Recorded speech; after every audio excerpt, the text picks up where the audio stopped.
Ellen Johnson au Libéria, Sahle-Work Saoudi en Éthiopie, Samia Suluhu en Tanzanie. L'Afrique a déjà connu des femmes à la tête de leur pays.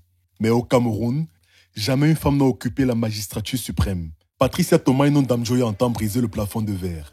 En tournée européenne, la seule femme en liste pour l'élection présidentielle a fait étape à Bruxelles. Face à une diaspora venue de divers horizons, elle a présenté son programme et a répondu aux questions lors d'un échange ouvert dans la capitale belge. La diaspora doit non seulement voter pour l'élection présidentielle, mais pour l'élection au Parlement, les députés et les sénateurs.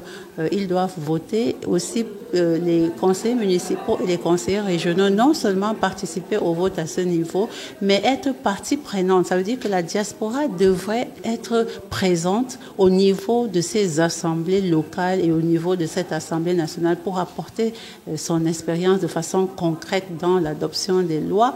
Un programme qui place la diaspora au cœur de la gouvernance, avec la proposition d'un vote électronique ou par courrier pour lever les obstacles administratifs. Chantal et moi, nous nous sommes rencontrés à Paris.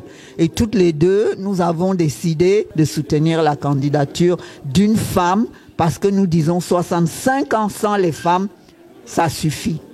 Un soutien de poids, puisque Marie-Ulysse Eteki-Otabella, pionnière et première femme à s'être présentée à une élection présidentielle camerounaise en 2004, affiche publiquement son engagement aux côtés de Patricia Tomaino Ndamjoya.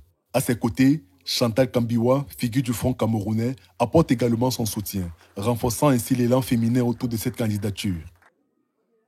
Pour ses partisans, Patricia Tomaino Ndamjoya incarne l'espoir d'un nouveau départ, au Cameroun comme au-delà des frontières. Je suis très fière et très contente de savoir qu'il y a une femme qui se positionne pour l'Afrique, pour le Cameroun. Et je suis sûre que c'est un choix rassurant, non seulement pour la jeunesse, mais aussi pour les femmes camerounaises.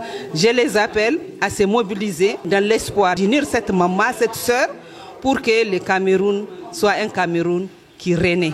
Dans un pays où les femmes représentent la moitié de la population, mais ont longtemps été tenues à l'écart du pouvoir, sa candidature s'inscrit dans une dynamique historique. Elle soulève une question. Après 65 ans d'homme, n'est-il pas temps de passer enfin le flambeau ?